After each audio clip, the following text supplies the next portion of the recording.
বিসমিল্লাহির রহমানির রহিম। পরম করুণাময় ও অসীম দয়ালু আল্লাহর নামে শুরু। ومن أحسن قولا ممن دعا إلى الله وعمل صالحا وقال إنني من المسلمين।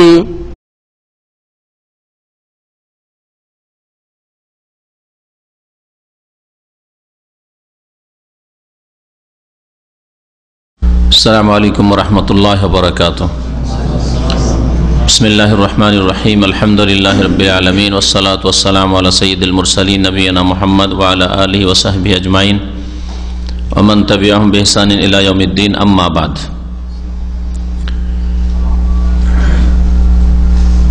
আল্লাহ পাক রব্বুল আলামিনের সমস্ত প্রশংসা যে আল্লাহ পাক আমাদের জন্য দ্বীন ইসলামের বিধিবিধান কোরআন এবং হাদিসের আলোকে নাযিল করেছেন। সে আল্লাহ পাকের যাবতীয় প্রশংসা। আল্লাহ পাক রব্বুল আলামিন শেষ রাসূল পাঠিয়েছেন, যার মাধ্যমে আমাদের জন্য দ্বীনকে সম্পূর্ণ করেছেন।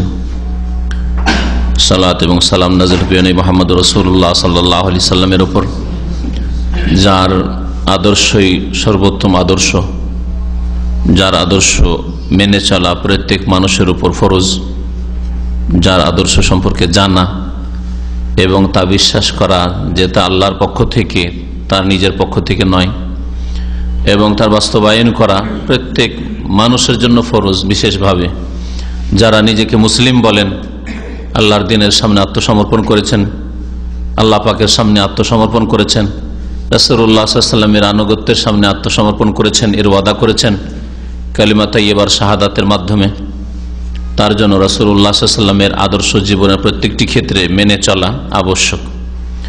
আমাদের আলোচনার বিষয়বস্তু হচ্ছে সংক্ষিপ্ত জাদুল মাদ, এই কিতাবের দর্সের তৃতীয় পর্ব। তৃতীয় পর্বে যে বিষয়টি আলোচনা করেছেন লেখক, তা হচ্ছে রাসূলুল্লাহ সাল্লাল্লাহু আলাইহি ওয়াসাল্লামের আদর্শ সম্পর্কে জ্ঞান অর্জন করা আবশ্যক, ফরজ। এটা সংক্ষেপে বলার পরে রাসূলুল্লাহ সাল্লাল্লাহু আলাইহি ওয়াসাল্লামের আদর্শ উযু সম্পর্কে কি ছিল তা পেশ করেছেন। আজকে এই বিষয়টি নিয়ে আলোচনা করব। এখানে আরেকটি কথা জেনে রাখা ভালো, সেটা হচ্ছে যে মূল কিতাব যে জাদুল মাদ, ইমাম ইবনুল কাইয়্যিম রাহমাতুল্লাহি আলাইহির, তাতে ভূমিকার পরে ঈমানের কথা এবং রাসূলুল্লাহ সাল্লাল্লাহু আলাইহি সাল্লামের জীবনীর কথা রয়েছে। ভূমিকার পরে রয়েছে রাসূলুল্লাহ সাল্লাল্লাহু আলাইহি সাল্লামের সিরাত, জীবনী, নবী সাল্লাল্লাহু আলাইহি সাল্লামের আখলাক চরিত্র কেমন ছিল, নবী করিম সাল্লাল্লাহু আলাইহি সাল্লামের পুরো জীবনীটা মোটামুটি সংক্ষেপে, সৃষ্টিগত দিক থেকে তিনি কেমন ছিলেন, আখলাক চরিত্রের দিক থেকে কেমন ছিলেন, যেটাকে সিরাত বা জীবনী বলা হয়। জীবনীটা এখানে সংক্ষিপ্ত যিনি করেছেন, অর্থাৎ শেখ ইমাম মুহাম্মদ ইবনে আব্দুল ওয়াহাব রাহমাতুল্লাহ আলাইহি, তিনি সরিয়ে দিয়েছেন কিতাবকে সংক্ষেপ করার জন্য, কারণ কিতাব তো অনেক বড়, আর রাসূলুল্লাহ সাল্লাল্লাহু আলাইহি ওয়াসাল্লামের সিরাতটা এখানে নিয়ে আসলে আরো বড় হয়ে যেত। এজন্য নবী সাল্লাল্লাহু আলাইহি ওয়াসাল্লামের জীবনের দিকটা কে তিনি এখানে পেশ করেননি। শুরু করেছেন সরাসরি নবী সাল্লাল্লাহু আলাইহি ওয়াসাল্লাম ইবাদত বন্দেগী, ওযু, তায়াম্মুম, আর তারপরে পবিত্রতার বিভিন্ন দিক, গোসল, আর এসব শেষ করার পরে সালাত, নামাজ, যাকাত ইত্যাদি ইত্যাদি। আমরা যেহেতু আলোচনা করছি বা দর্শ করছি সংক্ষিপ্ত জাদুল মাদের, সেজন্য এই কিতাবকে সামনে রেখেই আমরা সরাসরি নবী সাল্লাল্লাহু আলাইহি ওয়াসাল্লামের ইবাদতে কি আদর্শ ছিল তাতেই ঢুকে পড়ব। আর ইনশাআল্লাহ এই কিতাব শেষ হলে রাসূলুল্লাহ সাল্লাল্লাহু আলাইহি ওয়াসাল্লামের সিরাত বা জীবনের দিকটা, যেটা এখানে আলোচিত হয়েছে প্রথম এই কিতাবের মূল কিতাবে, সেটা আমরা আবার ইনশাআল্লাহ তাআলা আমাদের আলোচনায় বা দর্শে পেশ করব। শেখ মুহাম্মদ আব্দুর রহমতুল্লাহ আলাইহির একটি কিতাব রয়েছে মুখতাসার সিরাতুর রাসূল, সংক্ষিপ্ত রাসূলুল্লাহ সাল্লাল্লাহু আলাইহি ওয়াসাল্লামের সিরাত। হয়তো তিনি আরেকটি কিতাব যেহেতু রাসূলুল্লাহ জীবনের উপর লিখেছেন অলরেডি, সেই জন্যই হয়তো এই সংক্ষিপ্ত জাদুল মাদে রাসূলুল্লাহ সাল্লাল্লাহু আলাইহি ওয়াসাল্লামের জীবনের দিকটা নিয়ে আসেননি, এটাও হইতে পারে। অথবা কিতাব বড় হয়ে যেত আর তার উদ্দেশ্য হচ্ছে রাসূলুল্লাহ সাল্লাল্লাহু আলাইহি ওয়াসাল্লামের জীবনের ইবাদত, মামলাত, আদান প্রদান, হালাল হারাম এগুলি তুলে ধরা, যে রাসূলুল্লাহ সাল্লাল্লাহু আলাইহি ওয়াসাল্লামের আদর্শ কেমন ছিল ইবাদত বন্দেগীর ক্ষেত্রে, তাহারাতের ক্ষেত্রে, তারপরে ব্যবসা বাণিজ্যের ক্ষেত্রে, হালাল হারামের ক্ষেত্রে, বিবাহ শাদীর ক্ষেত্রে, এগুলি পেশ করা হচ্ছে আসল উদ্দেশ্য এই সংক্ষিপ্ত জাদুল মাদে। যার ফলে প্রথমে ভূমিকার পরে শুরু করে দিয়েছেন রাসূলুল্লাহ সাল্লাল্লাহু আলাইহি ওয়াসাল্লামের উজুর ক্ষেত্রে আদর্শ। তার আগে যে বিষয়টি উল্লেখিত হয়েছে সেটা হচ্ছে, লেখক বলছেন ফাসলুন, এই অধ্যায় হচ্ছে ফি ওজুবে মারিফাতে হাদির রাসূল সাল্লাল্লাহু আলাইহি ওয়াসাল্লাম, রাসূলুল্লাহ সাল্লাল্লাহু আলাইহি ওয়াসাল্লামের আদর্শ সম্পর্কে জ্ঞান অর্জন করা, জানা যে ফরজ এ সম্পর্কে। রাসূলুল্লাহ সাল্লাল্লাহু আলাইহি ওয়াসাল্লাম আদর্শ, এই আদর্শ সম্পর্কে জ্ঞান হাসিল করা ফরজ, প্রত্যেক মানুষের জন্য ফরজ। কারণ রাসূলের দাওয়াত মুসলিম কাফের, কালো সাদা, পশ্চিমা আর পূর্বের যে কোনো মানুষের জন্য ফরজ, সেজন্য প্রত্যেক মানুষের জন্য জানা ফরজ। কিন্তু যে এখনো কুফরের অবস্থায় রয়েছে, অমুসলিম হয়েছে, এখন ইসলামে আসেনি, রাসূলের নিয়ে আসা কালেমাকে মানেনি, প্রথম কালেমা স্বীকার করবে, তারপরে জানা শুরু করবে রাসূলুল্লাহ সাল্লাল্লাহু আলাইহি ওয়াসাল্লামের আদর্শ সম্পর্কে বিস্তারিত। তবে একজন মানুষ আল্লাহ পাকের বান্দা হিসাবে আল্লাহ পাকের তৌহিদ একত্বর ক্ষেত্রে রাসূলুল্লাহ সাল্লাল্লাহু আলাইহি ওয়াসাল্লামের আদর্শ, আল্লাহ পাকের তৌহিদের বিপরীত, তৌহিদ বিরোধী শিরক সম্পর্কে প্রত্যেক মানুষের জন্য জানা ফরজ। কারণ তৌহিদকে গ্রহণ করবে, যেটা হচ্ছে মানুষের প্রকৃতি স্বভাব, আর শিরককে বর্জন করবে। আর তৌহিদ গ্রহণ করলেই, শিরক বর্জন করলেই রাসূলুল্লাহ সাল্লাল্লাহু আলাইহি ওয়াসাল্লামের দিন ছাড়া, নিয়ে আসা দিন ছাড়া অন্য কোনো দিনে তৌহিদ পাবে না, শিরক মুক্ত। সমস্ত ধর্মে তৌহিদের জায়গা শিরকে দখল করে নিয়েছে। লেখক বলছেন যে আমাদের যে ভূমিকা এর আগে আলোচনা করা হয়েছে, যে ভূমিকাতে পবিত্র বস্তু আর নোংরা বস্তু, তৈয়ব ভালো আর খাবিস মন্দ, এই দুটো বিষয় নিয়ে আলোচনা করেছেন। আর তার আগের ভূমিকাতে তিনি আলোচনা করেছেন আল্লাহ পাক রব্বুল আলামিন প্রত্যেক বস্তু থেকে, প্রত্যেক সৃষ্টি থেকে তিনি মনোনয়ন করেন। আল্লাহ পাকের মনোনয়ন, আল্লাহ পাকের চয়েস, আল্লাহ পাকের এখতিয়ার, আল্লাহ পাকের বাছাই, এই দুটি বিষয় আলোচনা করা হয়েছে। তারপরে বলছেন অমিনহা হোনা ইউলাম, এই আমাদের ভূমিকার আলোচনা থেকে জানতে পেরেছেন ইজতিরারুল ইবাদ ফাওকা কুল্লি যারুরাতি ইলা মারিফাতির রাসূল, যে প্রত্যেক বান্দার জন্য জরুরি হচ্ছে সমস্ত আবশ্যক জিনিসের ওপর, যত জিনিস জরুরি আপনার জন্য হইতে পারে, যত কিছু আপনার জন্য আবশ্যক হতে পারে, সব কিছুর ওপর আবশ্যক হচ্ছে, সব কিছুর ওপর গুরুত্বপূর্ণ হচ্ছে, যেটা ছাড়া কোনো মানুষের উপায় নেই, সেটা হচ্ছে মারিফাতুর রাসূল, রাসূলুল্লাহ সাল্লাল্লাহু আলাইহি ওয়াসাল্লাম সম্পর্কে জ্ঞান অর্জন করা। মানে রাসূলুল্লাহ সাল্লাল্লাহু আলাইহি ওয়াসাল্লাম সম্পর্কে জ্ঞান অর্জন করা মানে শুধু তার নাম জানা নয়, তার বাপের নাম জানা নয়, তার মায়ের নাম, আর আত্মীয় স্বজন, বংশ কোথা কাছে না, রাসূলুল্লাহ সাল্লাল্লাহু আলাইহি ওয়াসাল্লামের পুরো আদর্শ, তিনি কে ছিলেন, কি ছিলেন, কি নিয়ে এসেছিলেন, আর তার লক্ষ্য উদ্দেশ্য কি ছিল, তিনি মানুষকে কি দিয়ে গেছেন, কি বলে গেছেন।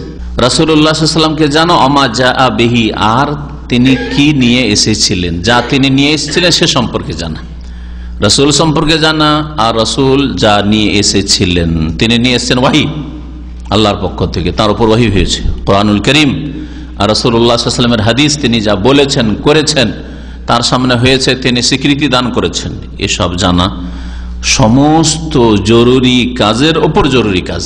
আপনার যত এমার্জেন্সি কাজ থাক না কেন, সমস্ত এমার্জেন্সি কাজ, কথা, বিষয়ের ওপর সবচেয়ে বড় এমার্জেন্সি কাজ হচ্ছে রাসূলুল্লাহ সাল্লাল্লাহু আলাইহি ওয়াসাল্লাম আর তার আনিত বিধান সম্পর্কে, আনিত বিষয় সম্পর্কে জ্ঞান অর্জন করা। কেন?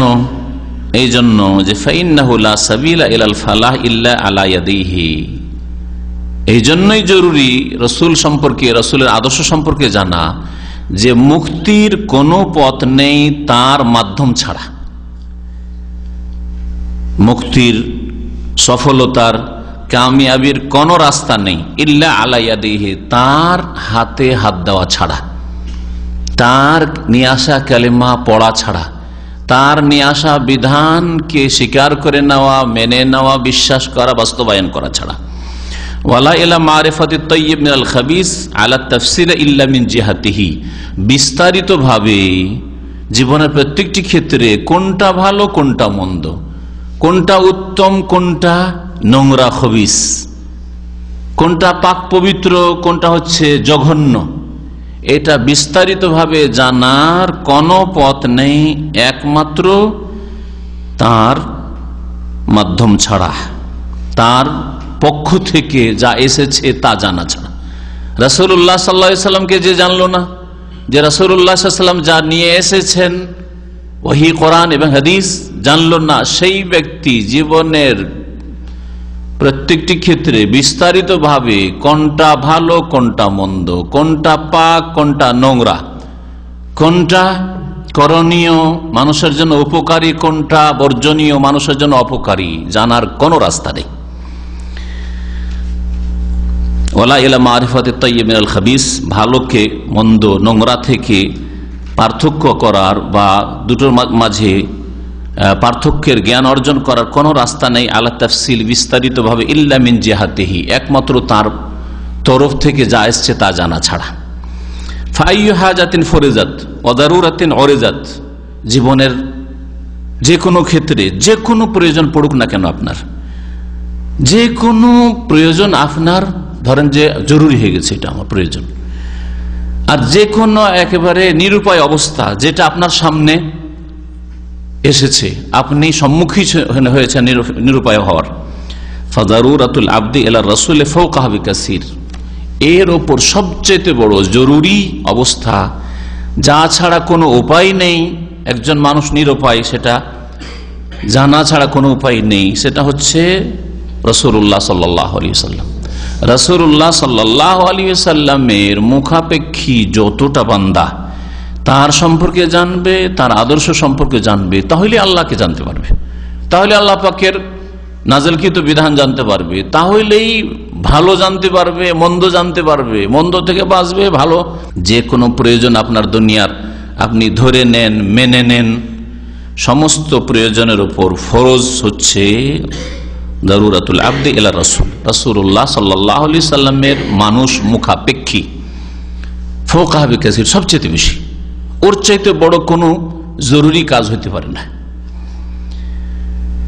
তারপরে লেখক বলছেন ওমা জান্নাকা বিমান ইন গাবা আনকা হাদিয়ুহু, তুমি কি বলতে পারো, তোমার কি ধারণা হইতে পারে সেই ব্যক্তিত্ব সম্পর্কে, অর্থাৎ মুহাম্মদ রাসূলুল্লাহ সাল্লাল্লাহু আলাইহি ওয়াসাল্লাম সম্পর্কে, যে তার আদর্শ যদি তোমার থেকে অস্পষ্ট হয়ে যায়, তোমার হাত ছাড়া হয়ে যায়, এমন ব্যক্তিত্ব তিনি মুহাম্মদ সাল্লাল্লাহু আলাইহি সাল্লাম যে তার আদর্শ যদি তোমার হাত ছাড়া হয়ে যায়, হাত থেকে ছুটে গেল, তার আদর্শ তোমার কাছ থেকে গায়েব হয়ে গেল, পেলে না তুমি, হারিয়ে ফেললে তুমি,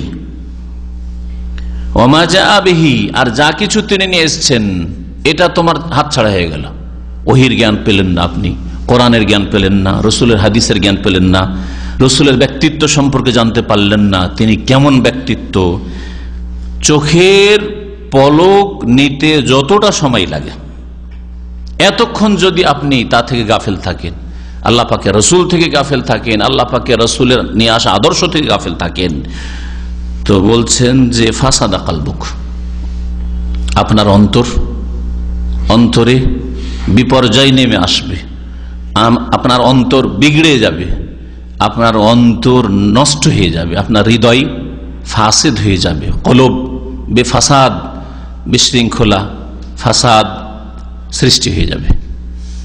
রাসূলুল্লাহ সাল্লাল্লাহু আলাইহি সাল্লামের আদর্শ যদি একেবারে অল্প মুহূর্তের জন্য আপনার হাতছাড়া হয়ে যায়, তাহলে আপনার অন্তরে কি আসবে? বিপর্যয় নেমে আসবে। এই কথা বলেছেন লেখক। এই কথাটাকে অনেক উদাহরণের রয়েছে জীবনের, একটা উদাহরণ শুধু বলছি। এক সেকেন্ডের জন্য, চোখের পলক নিতে যতক্ষণ সময় লাগে, এই সময়ের জন্য রাসূলুল্লাহ সাল্লাল্লাহু আলাইহি ওয়াসাল্লামের আদর্শের মৌলিক বিষয় হচ্ছে তৌহিদ। তৌহিদ যদি আপনার অন্তর থেকে গায়েব হয়ে যায়, তৌহিদ নেই, তার মানে শিরক, না হয় নাস্তিকতা, নেই, আল্লাহ নেই, তাহলে আপনি কি ওই এক সেকেন্ডের ওই সময়টা আপনি কি হয় নাস্তিক, কাফের, আর না হলে মুশরিক, ঠিক না? রাসূলুল্লাহ সাল্লাল্লাহু আলাইহি ওয়াসাল্লামের নিয়ে আদর্শ হচ্ছে, আরেকটা হচ্ছে অনুসরণ, নবীকে অনুসরণ করা। এক মুহূর্তের জন্য যদি আপনি মেনে নেন যে আমি এক মুহূর্ত কাউকে আমি ফলো করি না, অনুসরণ করি না, আমি স্বাধীন, তাহলে যে এই কথা বলবে সে শয়তানকে অনুসরণ করে, তার সামনে কোনো আদর্শ নেই, আদর্শবিহীন মানুষ, আদর্শবিহীন জীবন যাপন করে পশু পাখি। কোন মানুষ আদর্শবিহীন জীবন যাপন করতে পারে না। তাহলে রাসূলুল্লাহ সাল্লাল্লাহু আলাইহি ওয়াসাল্লামের ব্যক্তিত্ব এবং তিনি যা নিয়ে এসেছেন তা যদি মানুষের অন্তর থেকে মুহূর্তের জন্য উজ্জ্বল হয়ে যায়, অস্পষ্ট হয়ে যায়, হারিয়ে যায়, তো বলছেন যে দেখো ফাসাদা কালবুকা, তোমার অন্তর থেকে যদি এরকম হয় তাহলে তোমার হৃদয়ে ফাসাদ সৃষ্টি হয়ে যাবে, তোমার হৃদয়ে বিপর্যয় নেমে আসবে। কিন্তু এই অনুভূতি সকলের নেই, বরং অধিকাংশ মানুষের নেই। ঘন্টাকে ঘন্টা না আল্লাহর কথা মনে আছে, না রাসূলের কথা মনে আছে, না রাসূলের আদর্শের কথা মনে আছে। দিনকে দিন, সপ্তাহকে সপ্তাহ, মাসকে মাস, বছরকে বছর, দীর্ঘ জীবন, না আল্লাহর ভয়, আল্লাহর কথা স্মরণে আসলো, না আল্লাহ পাকের তৌহিদের কথা আসলো, না আল্লাহ পাকের সামনে হাজির হইতে হবে পরকালের কথা স্মরণে আসলো, না রাসূলুল্লাহ সাল্লাল্লাহু আলাইহি ওয়াসাল্লাম আদর্শের কথা স্মরণে আসলো, যে আমার জন্য উত্তম আদর্শ মুহাম্মদ রাসূলুল্লাহ সাল্লাল্লাহু আলাইহি ওয়াসাল্লাম, এসব কথাই মনেই আসলো না, যুগ যুগ ধরে মনে আসে না, মাসকে মাস, বছরকে বছর মনে আসে না, না আল্লাহ, না পরকাল, না রাসূল, না আমার সামনে আদর্শ আছে, আমার জন্য তা ফলো করা ফরজ, এসব কথা মনে আসলো না। তারপরেও অনেকেই কিছুই টের পায় না, অনেকেই, বরং অধিকাংশ লোকই কোনো কিছুই টের পায় না, তাই না? কেন টের পায় না? লেখক একটা চমৎকার উদাহরণ দিয়েছেন, বলছেন যে এটা টের পাবে কে? যে আমি যদি মুহূর্তের জন্য, মিনিটের জন্য, অল্প কিছু সময়ের জন্য রাসূলুল্লাহ সাল্লাল্লাহু আলাইহি ওয়াসাল্লামের আদর্শকে, রাসূলুল্লাহ সাল্লাল্লাহু আলাইহি ওয়াসাল্লামের ব্যক্তিত্বকে অন্তর থেকে গায়েব করে দিই, আমার অন্তরে নেই, আমার খেয়ালে নেই, মনে নেই, তাহলে আমার মধ্যে বিপর্যয় নেমে এসছে। এটা অনুভব করবে কে? এই অনুভূতি কার হবে? যার হৃদয় জীবন্ত, যার কলবে, হৃদয়ে প্রাণ আছে। ওয়ালাকিন লা ইহিসসু বিহাযা ইল্লা কালবুন হাই, তবে এটা এহসাস করবে, অনুভব করবে কে? যার কি রয়েছে? কালবুন হাই, জীবন্ত দিল আছে, জীবন্ত অন্তর আছে। এখানে তারপরে মুতানাব্বি একজন প্রখ্যাত কবি ছিলেন আরবি ভাষার, তার কবিতার একটা অংশ পেশ করেছেন। তিনি সেই কবিতার একটা অংশ বলছেন, মালে জুরহিন বিমাইয়িতিন ইলামু, কোন মৃত ব্যক্তিকে যদি আঘাত করা হয়, জখম করা হয়, তাহলে কোনো ব্যথা হয় না, বেদনা হয় না। হয় কি? মারা গেছে, মারা যাওয়ার পরে যদি ওর উপরে যদি পিটুনি দেন, কিছু অনুভব করবে? হয় মারা গেছে অথবা মেরে ফেলে দিয়েছেন, আরাম পেয়ে গেছে। যতক্ষণ মত হয়নি ততক্ষণ পর্যন্ত কষ্ট পাবে, ছটপট করবে হয়তো। আর যখন রুহটা বেরিয়ে চলে গেছে, যতই পিটান আপনি, আর যতই জবাই করেন, আর যতই টুকরো টুকরো করেন, মালে জুরহিন বিমাইয়িতিন ইলামু, কোন মাইয়েতের শরীরে যদি কোনো জখম করা হয় তাতে কোনো ব্যথা হয় না, বেদনা হয় না। ঠিক তেমনি ওই সব লোকেরা যাদের অন্তর মরে গেছে, যাদের হৃদয় মৃত, মান কানা মাইতান, আল্লাহ কোরআনে কারীমে একটি আয়াতে বলেছেন যে মক্কা এবং মক্কার লোকেরা কি ছিল? মাইতান, মৃত ছিল। জানো, মান কানা মাইতান, যারা মৃত ছিল মক্কার লোকেরা, আবু বকর, ওমর, সাহাবাই কেরাম যারা কুফরির অবস্থায় যখন ছিল, ইসলাম আসার পূর্বে, তারাও আবু জাহল, আবু লাহাবের মতোই মৃত ছিল তারা। ফাহিয়াইনাহু, আল্লাহ বলছেন তাদেরকে আমি হায়াত দান করেছিলাম। এটা কোন হায়াত? বেঁচে ছিলেন না ওই লোকেরা? ফাহিয়াইনাহু ওয়া জাআলনা লাহু নূরান, এবং তাদেরকে একটা নূর দিলাম। হ্যাঁ, কোরআনুল কারীম, হিদায়াত, ঈমান, ইসলাম, এগুলোকে নূর বলা হয়েছে। ইয়ামশি বিহি ফিন নাস, যেটা নিয়ে লোক সমাজে চলাফেরা করতে লাগলো, অন্তরে ঈমান ইসলামের নূর আলো নিয়ে, আর কোরআন কারীমের আয়াত এবং বিধান নিয়ে ইয়ামশি বিহি ফিন নাস।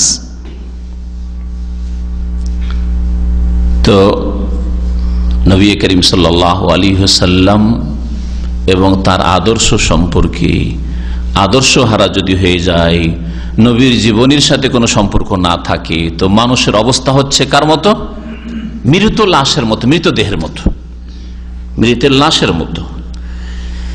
ওয়াইদা কানাত সাআদাতু মুআল্লাকাতুন বিহাদিহি সাল্লাল্লাহু আলাইহি ওয়াসাল্লাম, যখন নবী করিম সাল্লাল্লাহু আলাইহি ওয়াসাল্লাম আদর্শের সাথে সৌভাগ্য জড়িত, সৌভাগ্য কখনো আসতে পারে না নবী সাল্লাল্লাহু আলাইহি ওয়াসাল্লামের আদর্শ ছাড়া।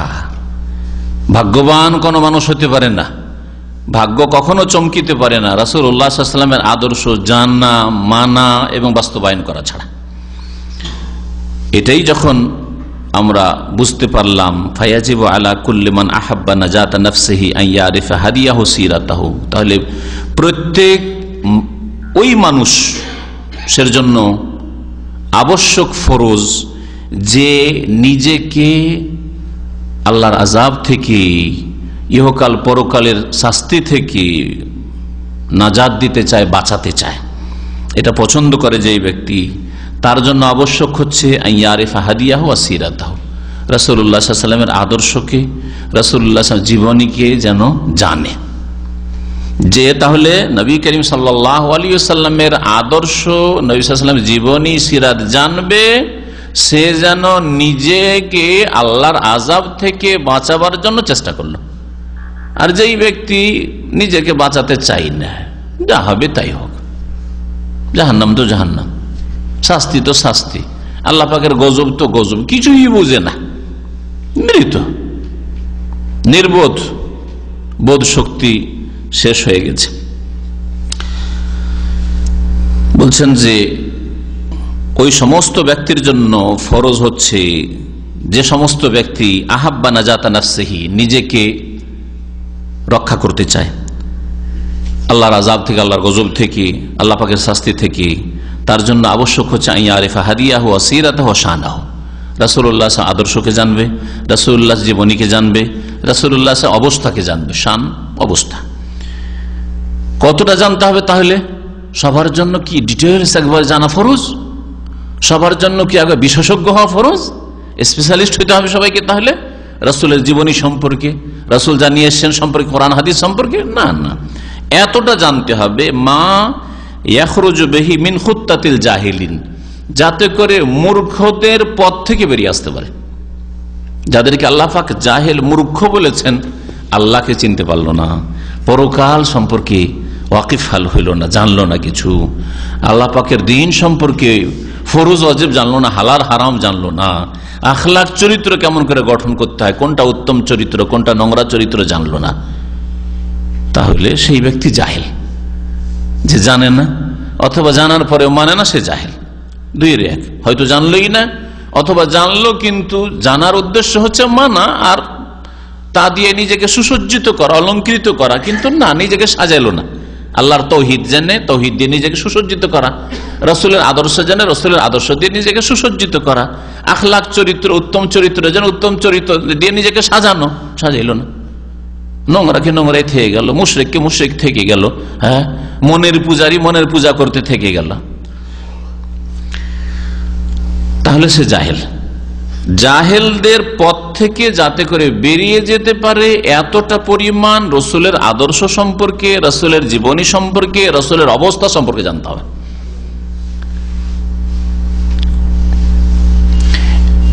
এই বিষয়টিতে মানুষ তিন ভাগে বিভক্ত। লেখক বলছেন এই বিষয়ে, কোন বিষয়ে? মানে মূর্খতা থেকে বেরিয়ে আসবেন, মূর্খতার ঊর্ধ্বে আপনি উঠবেন। মূর্খকে তাহলে জানে অথচ মানে না, অথবা জানলো না, এরা হচ্ছে মূর্খ। আবু জাহাল, তার কাছে ইসলামের দাওয়াত পৌঁছেছে সুন্দরভাবে, স্বয়ং নবী পৌঁছেছেন, তাই না?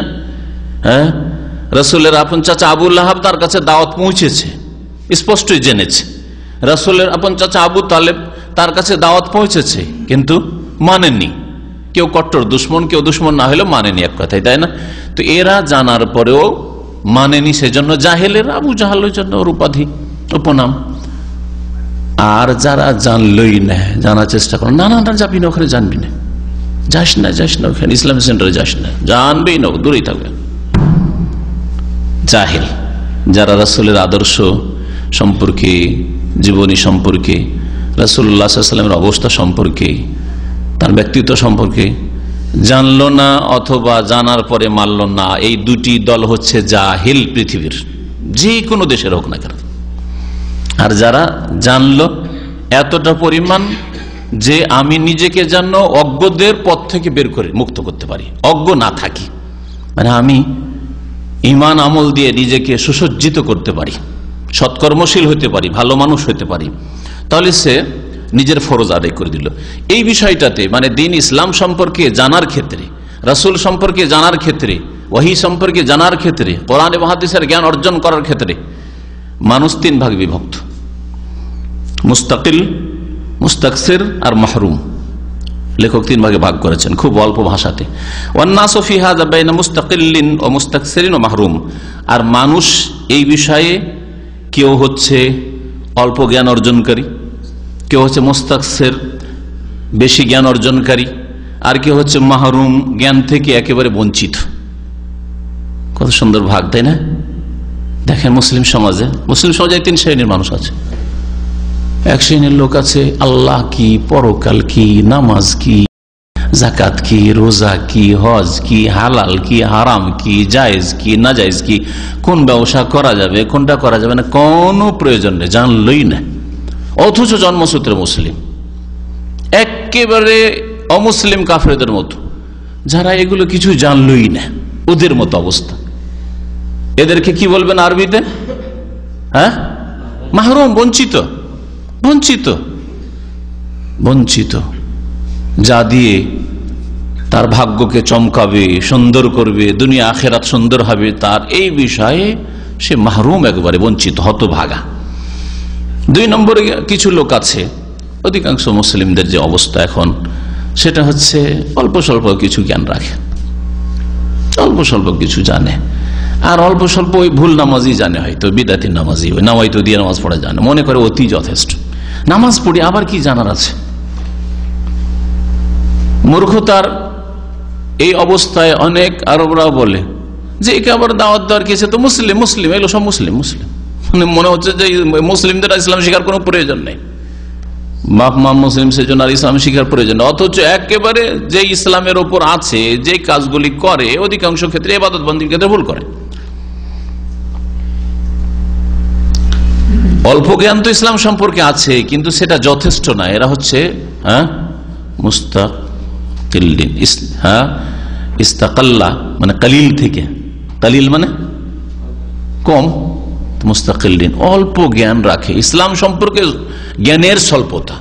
আজকাল অধিকাংশ মুসলিমদের ইসলাম সম্পর্কে, রাসূলের আদর্শ সম্পর্কে, রাসূলুল্লাহ সাল্লাল্লাহু আলাইহি ওয়াসাল্লামের নিয়ে আসা বিধান সম্পর্কে তাদের জ্ঞানের অবস্থা হচ্ছে কি শোচনীয়, শোচনীয় অবস্থা একবারে, যার ফলে ইসলাম বিরোধী কথা বলে অনেক সময়, ইসলাম বিরোধীদের সাথ দিয়ে দেয়। দাঁড়িওয়ালা লোককে কেউ যদি মৌলবাদী বলে, অথচ হয়তো নামাজ পড়ে, যে হ্যাঁ মৌলবাদী, ও মনে করে যে মৌলবাদীর কোনো ব্যাপার না। হ্যাঁ, কারো যদি টাকনার ওপর কাপড় থাকে, একটা বেদিন ঠাট্টা করছে, ওর সাথে বলে হ্যাঁ হ্যাঁ হ্যাঁ হ্যাঁ করে দিই, অজ্ঞতার কারণে। অল্প কিছু জ্ঞান আছে, কিন্তু যতটা তার জন্য ফরজ ছিল ওই ফরজ জ্ঞান হাসিল করেনি, যার ফলে দিন ইসলামকে মহব্বত করে, রাসূলকে মহব্বত করে, তারপরেও দিন থেকে অনেক ক্ষেত্রে সরে আছে, ফুল সরে না থাকলেও অনেক ক্ষেত্রে সরে আছে। নামাজ পড়েছে জান্নাতে যাওয়ার জন্য, আর একই সাথে জাহান্নামে যাওয়ার জন্য টাকা নিচে কাপড়। তো এর ইলমের অবস্থা কি? নিশ্চয় তার কাছে নামাজের গুরুত্বের জ্ঞান আছে, তা এই জন্য নামাজ পড়ছে, কিন্তু তার জ্ঞানের শোচনীয়তা এই যে মনে করে যে নামাজের সময় একটু কাপড়টা, প্যান্টটা ফোল্ড করে নিলেই হয়, মসজিদে ঢুকলো তখন কাপড়টাকে মোড়িয়ে নিল, আবার মসজিদে বেরোলো তখন নিচে নামিয়ে দিল। জ্ঞানের স্বল্পতা। একদিকে জাহান্নামে যেতে চায়, আরেকদিকে জান্নাতে যেতে চায়। নামাজ পড়ে জান্নাতে যাওয়ার আশা রাখে, আর ওই টাকা নিচে কাপড় নিয়ে জাহান্নামে যেতে চায়। এবং যাবে যে কোথায়, ওকে জিজ্ঞেস করেন ভালো করে বলতে পারবে না। আরে যাবেন কোথায় আপনি? ঠিক না? এইরকমই জীবনের বিভিন্ন ক্ষেত্রে হারাম করছে আর নেকিরও কাজ করছে, দান খায়রাতও করছে, সুদও খাচ্ছে, ঘুষও খাচ্ছে। দান খায়রাতও করেছে, নামাজও পড়ছে, আর বাতিল শক্তিগুলির সাথ দিচ্ছে, ইসলাম বিরোধী শক্তিগুলির সাথ দিচ্ছে, ইসলাম বিরোধী প্রচার মাধ্যমগুলির সহযোগিতা করছে, অংশ নিচ্ছে হয়তো। নামাজ রোজাও করছে, আর সুদী প্রতিষ্ঠান, সুদী ব্যাংকে চাকরিও করছে। এদের কি বলবেন? অধিকাংশ মুসলিমদের অবস্থান এইরকমই। এদের করে মুস্তাকিল্লেন, ইসলাম সম্পর্কে তাদের জ্ঞানের শোচনীয়তা, জ্ঞানের অভাব, মিসকিন। আল্লাহ পাক যেন মুসলমানদেরকে ফিরে আসার তৌফিক দান করেন দিন ইসলাম। আর 3 নম্বরে অল্প কিছু লোক আছে মুসলিম উম্মতে, অমুসলিমের তো নাই, আর মুসলিম সমাজের অধিকাংশ নাই, মুসলিমদের অল্প সংখ্যা কিছু লোক আছে মুস্তাকসির, দিন সম্পর্কে মোটামুটি যথেষ্ট জ্ঞান অর্জনের চেষ্টা করে। বয়স হয়ে গেছে, এখন আর ছাত্র জীবন নেই, 30 বছর 40 বছর, আলহামদুলিল্লাহ আপনাদের মতো লোক 50 বছর 60 বছর, তারপরে না শিখা শেষ হয়, আমাকে সারা জীবন শিখতে হবে, অনেক কিছু শেখার আছে। নামাজ পড়লে কি, আমাকে অনেক কিছু শেখার আছে, রোজা রাখলে কি হবে, যাকাত দিলে কি হবে, দিনের কাজ করলে কি হবে, আমি অনেক কিছু জানি না। এই অনুভূতিটা আছে, এই যে অনুভূতি আছে তার মানে এর হৃদয়ে প্রাণ আছে, এই জন্য এহসাস করতে পারছে। অমালে জুরহিন বেমাইয়াতিন ইলামু, আর যার জানার প্রয়োজন, আমি মুসলিম নামাজ পড়ি, আর আবার কি শিখার আছে, হ্যাঁ, অথবা মুসলিম আমরা, ব্যাস কিছুই শিখলো না। এদের অবস্থা হচ্ছে কি, এদের হৃদয়টা হচ্ছে মৃত মানুষের মতো, মৃত দেহের মতো। যেমন মৃত দেহকে আঘাত করলে কোনো কষ্ট পায় না, ঠিক তেমনি এই যারা অল্প বিদ্যা নিয়ে ইসলামের জ্ঞান সম্পর্কে শোচনীয়তা আছে, জানান, দাওয়াত দেন, তারপরে শিখতে চায় না, এদের অবস্থা এরকম, কোনো অনুভূতি নেই, কোনো চেতনা নেই। ওয়াল ফাজলু বিয়াদিল্লাহ, আর অনুগ্রহ কার হাতে? আল্লাহর ফজল করম, অনুগ্রহ আল্লাহ পাকের হাতে। ইউতিহি মান ইয়াশা, দ্বীন সম্পর্কে জ্ঞান কাকে দান করেন? যাকে আল্লাহ ভালোবাসেন। মান ইউরিদিল্লাহু বিহি খায়রান ইউফাক্কিহু ফিদ্দীন, রাসূলুল্লাহ সাল্লাল্লাহু আলাইহি ওয়াসাল্লাম সহিহ বুখারীর হাদিস, কিতাবুল ইলমে, ইলমের অধ্যায় রয়েছে। আল্লাহ যার সাথে ভালাইয়ের ইচ্ছা করেন, কল্যাণের ইচ্ছা করেন, মঙ্গলের ইচ্ছা করেন, তাকে আল্লাহ পাক কি করেন? ধন দেন, হ্যাঁ, নেতৃত্ব দেন, রাজা বাদশা বানিয়ে দেন, হ্যাঁ, রাষ্ট্রনায়ক বানিয়ে দেন, হ্যাঁ, কি করেন? ইউফাক্কিহু ফিদ্দীন, তাকে আল্লাহ দ্বীনের ফিকহ, দ্বীনের জ্ঞান দান করেন। দ্বীন সম্পর্কে আপনাকে জানার আল্লাহ সুযোগ করে দিয়েছেন, মন মানসিকতা তৈরি করে দিয়েছেন, অন্তরটা দ্বীন শিক্ষার ক্ষেত্রে ফিরিয়ে দিয়েছেন, মানে আল্লাহ এখন আপনার জন্য কল্যাণ চান, আপনাকে ভালো পথে লাগিয়ে দিয়েছেন। সবচেয়ে শ্রেষ্ঠ মানুষদের পথ, খায়রুকুম মান তাআল্লামাল কুরআন ওয়া আল্লামা, তোমাদের মধ্যে সবচেয়ে শ্রেষ্ঠ ওরা যারা কোরআন শিখে অথবা শিখায়।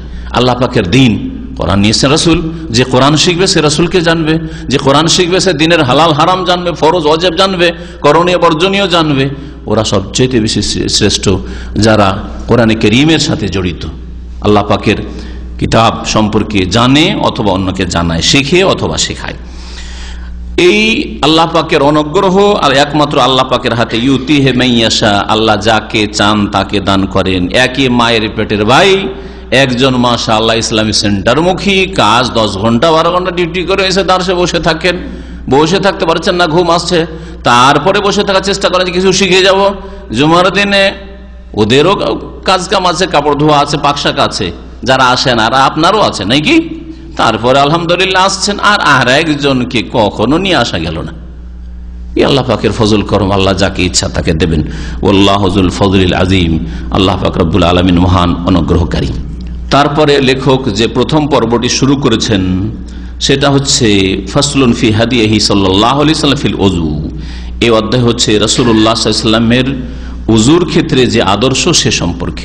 রাসূলুল্লাহ সাল্লাল্লাহু আলাইহি ওয়াসাল্লামের ওযুর ক্ষেত্রে কি আদর্শ ছিল বলছেন লেখক, কানা সাল্লাল্লাহু আলাইহি ওয়াসাল্লাম ইয়াতাওয়াজ্জাউ লিকুল্লি সালাতিন ফি গালিব আহইয়ানিহি। রাসূলুল্লাহ সাল্লাল্লাহু আলাইহি ওয়াসাল্লাম অধিকাংশ সময় প্রত্যেক নামাজের জন্য ওযু করতেন।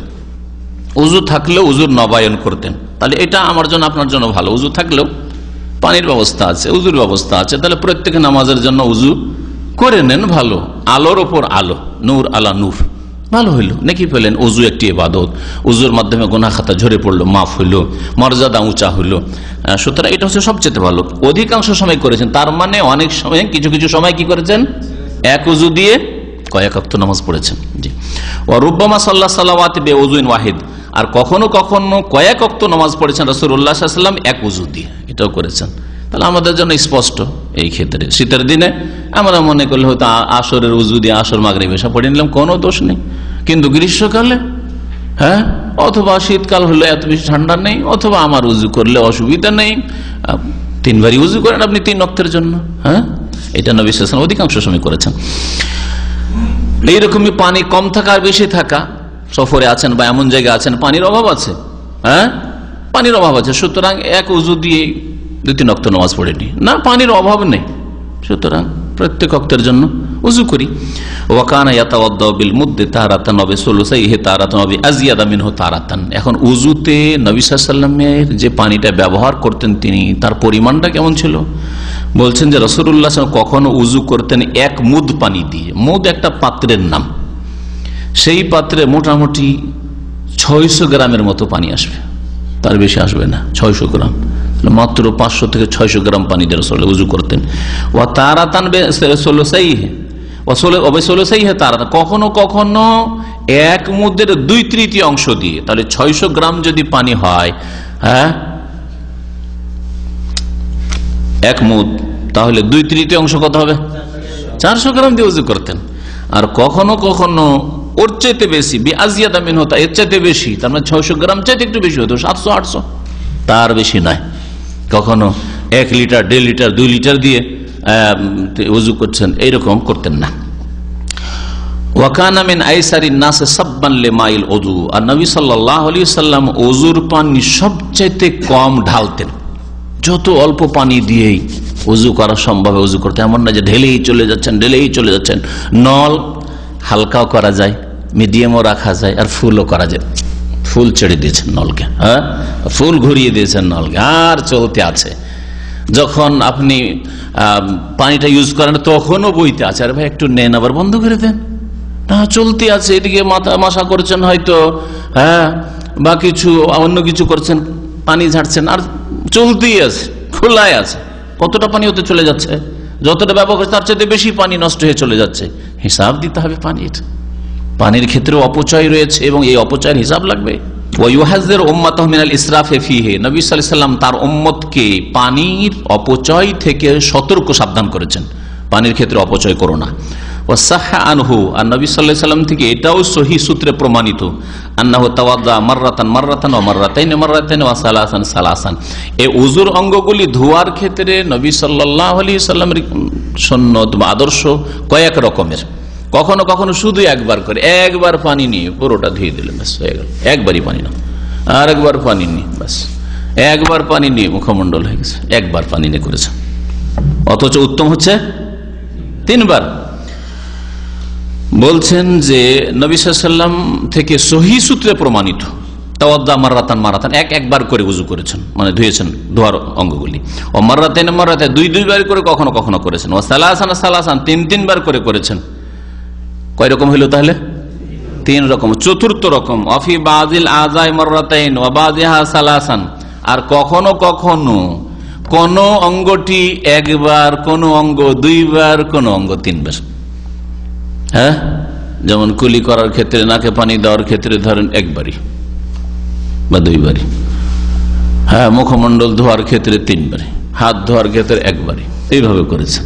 ওটাও জায়েজ রয়েছে, এটাও জায়েজ রয়েছে। সুতরাং এইভাবে আপনি উযু করতে পারেন। এইরকম নয় যে 1 গিয়ারে শুরু করেছি, 3 শুরু করেছি, প্রথমে 3ই চলতে হবে। 1 শুরু করেছি তো 1ই চলতে হবে, 2 শুরু করেছি 2 চলতে হবে, না, এমনটা না, এরকমও করতে পারেন আপনি। অফি বাযিল আযাই মাররাতাইন, কোন কোন অঙ্গে 2 বার করে ধুইতেন বা পানি বহাইতেন। ও বাযাহা সালাসান, আর কোন কোন অঙ্গ 3 বার করে ধুইতেন, এরকম করতেন। ওয়া কানা ইয়াতামাযমাযু ওয়া ইস্তানশিকু বিগারাফাতিন ওয়া তারাতান বিগারাফাতাইনি ওয়া তারাতান বিসালাস, আর নবী সাল্লাল্লাহু আলাইহি ওয়াসাল্লাম যে গড়গড়া করতেন, কুলি করতেন, আর নাকে পানি দিতেন কখনো কখনো 1 বার, আর কখনো গারাফায়তানি 2 বার, আর কখনো তারাতান বিসালাস 3 বার, এটাও করতেন। ওয়াকানা ইয়াসিলু বাইনাল মাযমাযাত ওয়াল ইসতিনশাক, একটি মাসলা, যে মাসলাটিতে আমাদের দেশে ভুল আছে, যেটা সহিহ সুন্নতের খেলাফ, দুর্বল হাদিসের ভিত্তিতে আমল, সেটা হচ্ছে কুলি আলাদা করা আর নাকে পানি দেওয়া আলাদা করা। নবী সাল্লাল্লাহু আলাইহি ওয়াসাল্লাম কি করতেন? সহিহ সনদে যা প্রমাণিত, ইয়াসিলু মিলিয়ে নিতেন বাইনাল মাযমাযাত ওয়াল ইসতিনশাক, কুলি করা আর নাকে পানি দেওয়াকে, মানে একবারই পানি নিয়ে অল্প কিছুটা মুখে দিয়ে আর বাকিটা নাকে দিতেন, এইভাবে করতেন। যদিও এটা নতুন মানুষদের জন্য একটু হয়তো প্রথমখানে একটু কষ্টকর মনে হবে।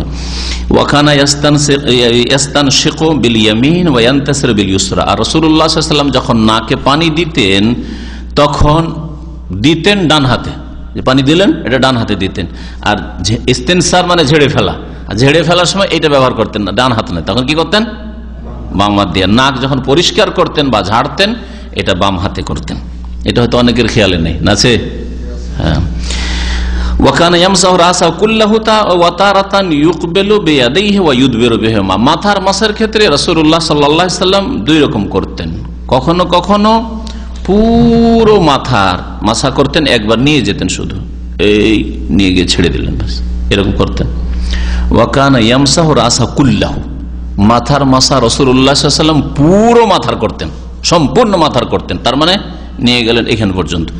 আর তারপরে বলছেন যে ওয়াতারাতান, আর কখনো কখনো এটা আমল ছিল, ইউকবিলু বিয়াদাইহি ওয়া ইউদবিরু বিহিমা, 2 হাতকে সামনের দিকে নিয়ে এসে পিছনে নিয়ে যেতেন, আবার পিছন থেকে সামনে নিয়ে আসতেন, এইভাবে নিয়ে গিয়ে আবার এখানে ফিরিয়ে নিয়ে আসতেন।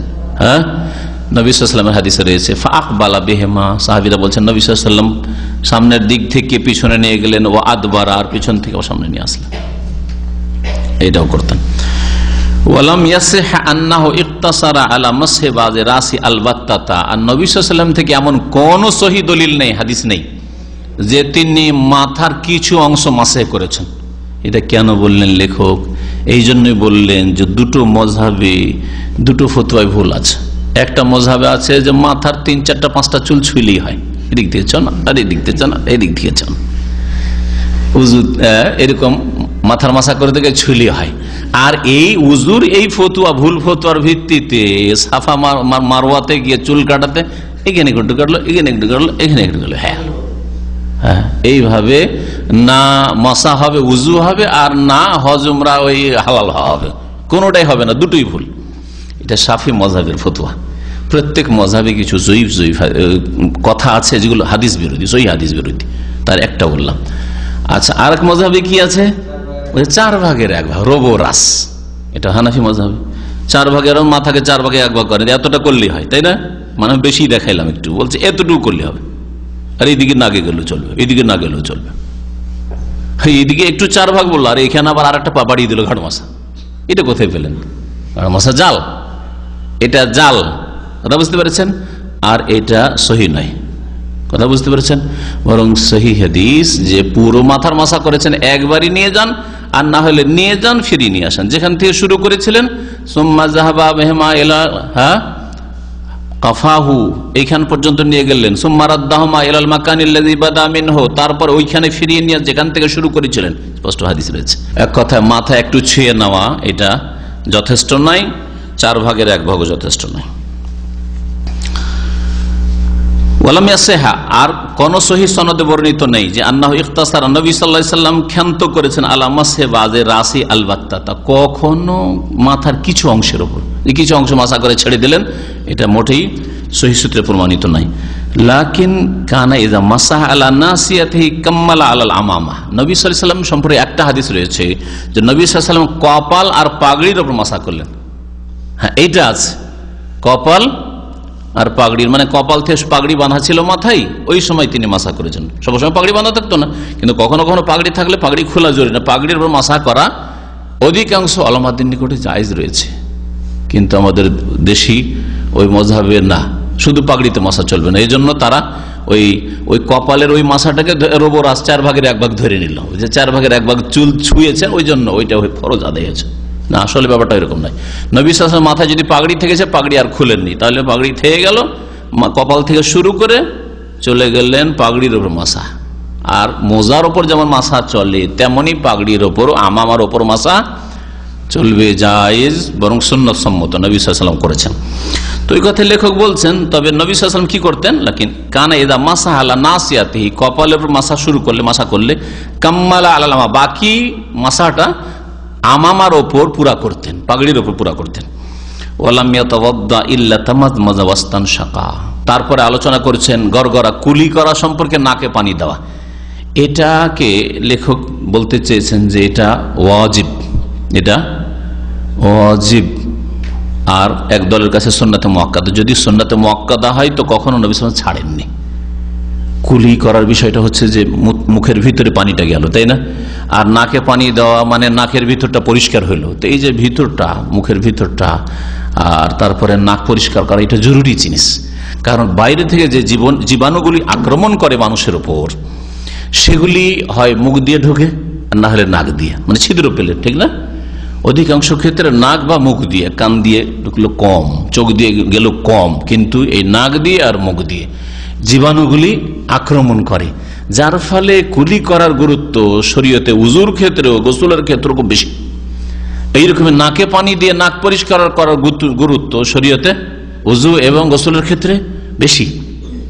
এই জন্য লেখক বলছেন এই ক্ষেত্রে যে ওয়ালাম ইয়াতাওয়াদ্দা ইল্লা তামাজমাজা ওয়াস্তানশাকা, যখনই তিনি ওযু করেছেন নবী সাল্লাল্লাহু আলাইহি ওয়াসাল্লাম, তখনই তিনি কি করেছেন, গড়গড়া করেছেন, মানে কুলি করেছেন, ওয়াস্তানশাকা, নাকে পানি দিয়েছেন। এমন কোন ওযু করেননি যে তাতে তিনি কুলি করেননি, হয়তো ছেড়ে দিয়েছেন, নাকে পানি দেওয়া ছেড়ে দিয়েছেন, এরকম করেন নাই। তাহলে শুধু মুখের বাহির ভাগটা, মুখমণ্ডল ধুয়ে নেওয়া যথেষ্ট না, মুখ গহ্বর, মুখের ভিতরে পানি দিতে হবে, অর্থাৎ কুলি করতে হবে, নাকের ভিতরে পানি দিতে হবে, অর্থাৎ নাক পরিষ্কার করতে হবে। ওয়ালাম ইউহফাজ আনহু আন্নাহু আখাল্লা বিহিমা মাররাতান ওয়াহিদা, আর নবী সাল্লাল্লাহু আলাইহি ওয়াসাল্লাম থেকে এমন কোন হাদিস সুরক্ষিত নেই যে তিনি কখনো জীবনে একবার এই দুটো জিনিস ছেড়েছেন, কুলি করা ছেড়ে দিয়েছেন, নাকে পানি দেওয়া ছেড়ে দিয়েছেন, কখনো করেননি। যখন ছাড়লেন না তাহলে সুন্নত নেই, এই কথা বলতেছে। ওয়াকাদ সাররাহাল ইমাম ইবনুল কাইয়্যিম ফি আকসার মিন মাওদি'in মিন কুতুবিহি বিউজুবিল মাদমাজাতি ওয়াল ইসতিনশাক। এখানে লেখক শেখ মুহাম্মদ আব্দুল্লাহ রাহমাতুল্লাহ বলছেন যে এই কিতাবের যে মূল কিতাবের লেখক, জাদুল মাদের লেখক ইমাম ইবনুল কাইয়্যিম রাহমাতুল্লাহ আলাইহি স্পষ্ট করেছেন তার কিতাবগুলির একাধিক জায়গায়, এক কিতাবে শুধু নাই, একাধিক জায়গায় বেওজুবিল মাযমাযাতি ওয়াল ইসতিনশাক, যে কুলি করা আর নাকে পানি দেওয়া ওয়াজিব। ওয়াকাযালিকাল ওযু মুরাত্তাবান মুতাওয়ালিয়ান, আর এই রকমই ওযু পর্যায়ক্রমে করা আর তাতে পরস্পরতা বজায় রাখা, এই দুটো জিনিস সবসময় করেছেন রাসূলুল্লাহ সাল্লাল্লাহু আলাইহি ওয়াসাল্লাম। তাহলে এই দুটো ফরজ, এখানে বলতে চাইছেন যে ওযুতে 6টি ফরজ, 4টা কোরআনে কারীম আল্লাহ পাক উল্লেখ করেছেন, ফাগসিলু ওজুহাকুম, মুখমণ্ডল, ওয়া আইদিয়াকুম, হাত, ওয়ামসাহু বিরাসিহি, মাথার মাসা, ওয়া আরজুলাকুম, আর পা ধোয়া, 4টা হলো না? আর 4টাকে যে যেই নিয়মে আল্লাহ উল্লেখ করে সেই নিয়মে পালন করা, মানে তরতিব, সিরিয়ালিটি বজায় রাখা, পর্যায়ক্রম, ঠিক হলো তরতিব, যেটা 5 নম্বর হলো। আর মুওয়ালাত, এটা হচ্ছে পরস্পরতা বজায় রাখা, মাঝখানে এই 4টা অঙ্গ ধুইতে গিয়ে বা মাসা করতে গিয়ে বেশি গ্যাপ না দেওয়া।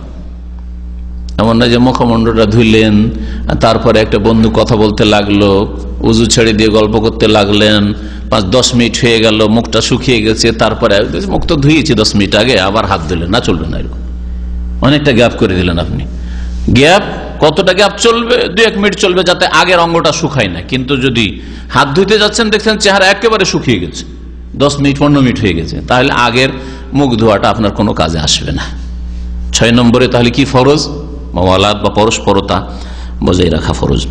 ওইটাই বলছেন মুরাত্তাবান মুতাওয়ালিয়ান। নবী সাল্লাল্লাহু আলাইহি ওয়াসাল্লাম সবসময় পর্যায়ক্রম ভাবে উযু করেছেন সিরিয়ালের সাথে, আর মুতাওয়ালিয়ান, পরস্পরতা বজায় রেখে উযু করেছেন। ওয়ালাম ইউখিল্লা বিহি মাররাতান ওয়াহিদা, জীবনে একবার এরকম গ্যাপ দিয়ে উযু করেননি, যে উযুর অঙ্গগুলির মাঝখানে 20 মিনিট আধা ঘন্টা গ্যাপ হয়ে গেছে, এরকম করেননি। আর উল্টো পাল্টা উযু, আগে পাটা ধুয়ে নিলেন, মাথার মাসা করলেন, আর শেষখানে হাত মুখ দিয়ে উঠে গেলেন, এরকম জীবনে করেননি। যখন করেননি তাহলে তরতিবের সাথে উযু করা কি ফরজ। জি। ওয়াকানা ইয়াগসিলু রিজলাইহি ইযা লাম ইয়াকুনা ফি জাওরাবাইনি, আর রাসূলুল্লাহ সাল্লাল্লাহু আলাইহি সাল্লামের পায়ে যদি জাওরাব না হতো, জাওরাব বলা হয় কাপড়ের মোজাকে, আর খুফ বলা হয় চামড়ার মোজাকে। নবী সাল্লাল্লাহু আলাইহি সাল্লামের পায়ে চামড়ার মোজা থাকলেও মশা করতেন, আর কাপড়ের মোজা জৌরব থাকলেও মাসা করতেন। আর যখন এই জৌরব বা খুফ থাকতো না তখন তিনি পা ধুয়ে নিতেন। বলছেন একসেলো রিজলাইহি, দুই পা ধুয়ে নিতেন। ইজালাম ইয়াকুনা ফি জাওরাবাইন, যখন দুটি পা তার কাপড়ের মোজাই হতো না, আও খুফাইন অথবা চামড়ার মোজাই হতো না। দেখলেন পাশাপাশি জওরাবও উল্লেখ করা হয়েছে, আর কি উল্লেখ করা হয়েছে? খুফও উল্লেখ করা হয়েছে। আমাদের দেশের যে প্রচলিত মযহাবের তরিকা তাতে খুফটাকে মেনেছে, মানে চামড়ার মোজা হইলে মাসা চলবে, কাপড়ের মোজায় মাসা চলবে না। এটা ভুল ফতোয়া নবী সাল্লাল্লাহু আলাইহি ওয়াসাল্লাম থেকে স্পষ্ট সহিহ হাদিস প্রমাণিত। যেমন চামড়ার মোজার খুফ তেমনি জওরাবের হাদিসও সহিহ। সুতরাং দুটোকেই কবুল করতে হবে। আল্লাহ পাক ছাড় দিয়েছেন, আপনি নাজায়েজ করিয়েন না, আপনি না করবেন খুব ধমন আপনিও নিষেধ করছেন না, কিন্তু অন্য কেউ করছে তার ওপর আপত্তি তুলিয়েন না। হ্যাঁ, অন্য কেউ মাসা করছে কাপড়ের মোজার উপর, আর আপনি বলছেন যে এটা কি করেন, এটা জায়েজ নয়, এই ফতোয়া দিয়েন না, হাদিস বিরোধী ফতোয়া দিয়েন না। ওয়ায়ামসাহু উযনাইহি মা রাসিহি যাহিরাহুমা ওয়া বাতিনাহুমা, রাসূলুল্লাহ সাল্লাল্লাহু আলাইহি সাল্লাম মাথার সাথে সাথে দুই কানেরও মাসাহ করতেন। কানের বাহির ভাগ আর ভিতর ভাগ, যাহিরাহুমা কানের ওপর ভাগ আর ভিতর ভাগ। কানের ওপর ভাগ আর ভিতর ভাগ মাসাহ করলে কেমন করে করতে হবে? কানের মাসা মানে এই শাহাদাতের অঙ্গুল ভিতরে, তাহলে আচ্ছা ভিতরে এই করবেন না, অনেকে কচিলা চলে যায়, ঘুরিয়ে চলে যায়, এরকম না, ঘোরাঘুরি না, এই ভিতরে শুধু ছিদ্র এরকম। হ্যাঁ, আর এই আঙ্গুল থাকবে, বৃদ্ধাঙ্গুল কিসে থাকবে? এই কানের বাহির ভাগে থাকবে, এইভাবে করবেন, ঠিক আছে? জি জি। কানকে নবী সাল্লাল্লাহু আলাইহি ওয়াসাল্লাম বলেছেন মাথার অংশ, আল উযনানু মিনার রাস। আর আল্লাহ যখন মাথার মাসার কথা বলেছেন তাহলে কানও তাতে শামিল, সুতরাং কানেরও মাসা করতে হবে। وكل حديث في أذكار الوضوء التي تقال عليه كذب غير التسمية في أوله وقوله أشهد أن لا إله إلا الله وحده لا شريك له وأشهد أن محمدا عبده ورسوله اللهم اجعلني من التوابين واجعلني من المتطهرين في آخره। বলছেন যে উজুর জিকির আজকার বা দোয়া সম্পর্কে যতগুলি হাদিস বর্ণনা করা হয়েছে সবগুলি মিথ্যা, মাত্র দু তিনটি আছে, তিনটি।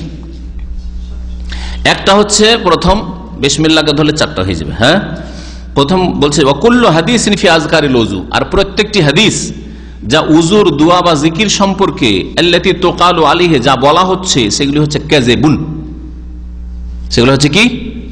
মিথ্যা, জাল, নবী থেকে মোটেই প্রমাণিত না, দুর্বল নয়, ওখানে মিথ্যা বানাওয়াট। গায়রাত তাসমিয়া ফি আউয়ালিহি, একমাত্র শুরুতে বিসমিল্লাহ বলা, আউযুবিল্লাহ নয়, বিসমিল্লাহ শুধু। আর ওয়াকাউলিহি, আর শেষখানে বলতে হবে আশহাদু আল্লা ইলাহা ইল্লাল্লাহু ওয়াহদাহু লা শারীকা লাহু ওয়া আশহাদু আন্না মুহাম্মাদান আবদুহু ওয়া রাসূলুহু, একটি দোয়া শেষখানে। আর আরেকটি দোয়া শেষখানে হচ্ছে আল্লাহুম্মা জাআলনি মিনাত তাওয়াবিন, হে আল্লাহ আমাকে তওবাকারীদের অন্তর্ভুক্ত করে দাও, ওয়াজআলনি মিনাল মুতাতাহহিরিন, আর আমাকে পবিত্রতা অর্জনকারীদের দলে শামিল করে দাও। ফি আখিরি, শেষখানে। ওয়া হাদিসুন আখার ফি সুনানিন নাসাই, আর একটি হাদিস রয়েছে ইমাম নাসাইর কিতাবে, লিখেছেন সুনানে নাসাই, কিন্তু প্রসিদ্ধ সুনানে নাসাইতে নেই, বরং ইমাম নাসাইর আরেকটি কিতাব রয়েছে আমালুল ইয়াউমি ওয়াল লাইলা, যা ইমাম নাসাইর ছাত্রর সাথে সম্পৃক্ত করে ছাপানো হয়েছে ইবনুস সুন্নির নামে। আমালুল ইয়াউমি ওয়াল লাইলা মানে রাত দিনের আমল, জিকির আজকার হতে রয়েছে, ওতে এই হাদিসটি রয়েছে। তাহলে কথাটি সূক্ষ্ম নয় যে নাসাইতে আছে, নাসাই বললে প্রচলিত নাসাই ধরে নেবে, প্রচলিত নাসাইতে নেই, মানে ইমাম নাসাইর আমালুল ইয়াউমি ওয়াল লাইলা কিতাব আছে। কি আছে ওটা? সুবহানাকা আল্লাহুম্মা ওয়া বিহামদিকা আশহাদু আল্লা ইলাহা ইল্লা আনতা আস্তাগফিরুকা ওয়া আতুবু ইলাইক। সুবহানাকা, হে আল্লাহ তোমার পবিত্রতা ঘোষণা করি, হে আল্লাহ, ওয়া বিহামদিকা তোমার প্রশংসা বিজড়িত, আশহাদু আল্লা ইলাহা ইল্লা আনতা সাক্ষ্য প্রদান করি যে তোমার ছাড়া কেউ সত্য মাবুদ নেই, আস্তাগফিরুকা তোমার কাছে মার্জনা কামনা করি, ওয়া আতুবু ইলাইক তোমার সামনে তোমার দরবারে তওবা করি ফিরে আসি। স্পষ্ট? বিসমিল্লাহ শুরুতে, আর তারপরে কালিমা শাহাদাত, হ্যাঁ, আর তারপরে আল্লাহুম্মা জাআলনি মিনাত তাওয়াবিন এই দোয়া, আর তারপরে নাসাইতে যে হাদিস রয়েছে মানে আমার ইয়ামাতে সুবহানাকা আল্লাহুম্মা ওয়া বিহামদিকা আশহাদু আল্লা ইলাহা ইল্লা আনতা আস্তাগফিরুকা ওয়া আতুবু ইলাইক। এটা হচ্ছে মজলিসের কাফারার দোয়া, তাই না? তাহলে মজলিসের কাফারার ওই দোয়াটি। ওয়ালাম ইয়াকুন ইয়াকুলু ফি আউয়ালিহি নাওয়াইতু, আরো মজার কথা শুনেন যা আমাদের দেশের অধিকাংশ মানুষরা করে থাকে, মুসলিমরা। বলছে রাসূলুল্লাহ সাল্লাল্লাহু আলাইহি সাল্লাম কখনো উজুর শুরুতে নাওয়াইতু বলতেন না। ওয়ালাম ইয়াকুন ইয়াকুলু ফি আউয়ালিহি, আর নবী সাল্লাল্লাহু আলাইহি ওয়াসাল্লাম বলতেন না উযুর শুরুতে নাওয়াইতু, আমি নিয়ত করছি আল ওযুয়া লিরাফিল হাদাসে, আমার হাদাস দূর করার জন্য। এসব কথা মিথ্যা বানাওয়াট হাদিস, মিথ্যা হাদিসও নাই, মিথ্যা কথা, মানে হাদিসের নামে বানানো হয়নি, হাদিসও নেই, জাল হাদিসও নেই। ক্ষেত্রে একেবারে জালের উপর জাল। এক হচ্ছে জাল হাদিস, মানে রসুল বলেছেন বলে মিথ্যা গড়া, আর তার উপরে জাল হচ্ছে যে জাল হাদিসও নাই, একেবারে বাজার এমনি চালু করে দিয়েছে না হয়তো পড়ো। বুঝতে পেরেছেন না? এই রকমের মিথ্যা হচ্ছে নিয়ত পড়া। তাহলে নিয়তের স্থান কোথায়? নতুন ভাইরা অনেক সময় পেরেশান হবে, নিয়ত আছে ইসলামে, কিন্তু নিয়ত জায়গায় আছে, যেখানকার জায়গায় সেখানে রাখতে হবে। নিয়ত কোথায় আছে? এখানে আছে। যদি আপনাকে বলে ভাই আপনার কথা কোথা দিয়ে বেরোয়, কোনখান দিয়ে আপনার কথা বেরোয়, কি বলবেন? বলবেন পাগল হয়ে গেছে লোকটা, কথা বেরোয় মুখ দিয়ে বেরোয়, ঠিক না? তা আপনার নিয়ত কোথায় হয়? এইখানে হয়, এখানে হয় না। এটা বেকুফি, মুখে নিয়ত নিয়ে আসা, মুখে নিয়ত হয় না, নিয়ত এখানে হয়। আপনি এখানে নিয়ত করে এসছেন না, যে আলোচনা হবে শুনবো, তো এটাই এখানে নিয়ত করে এসছেন, ওইটাই নিয়ত আছে। অটোমেটিক যখন পানির কাছে আসছেন, যে উজু শুরু করছেন, তখন একটা নিয়ত এখানে হচ্ছে যে হ্যাঁ উজুর জন্য আমি এগুলো করছি, এটা হচ্ছে নিয়ত। আর নিয়ত পড়া নয় আসলে। ওয়ালা আহাদু মিনাস সাহাবাতে আলবাতা, না কোন সাহাবী করেছেন। আরে রসুল তো ছাড়েন সাল্লাল্লাহু আলাইহি সাল্লাম, কোন একজন সাহাবী, একজন সাহাবী কোনদিন নাওয়াইতো পড়েননি, না উজুতে না নামাজে।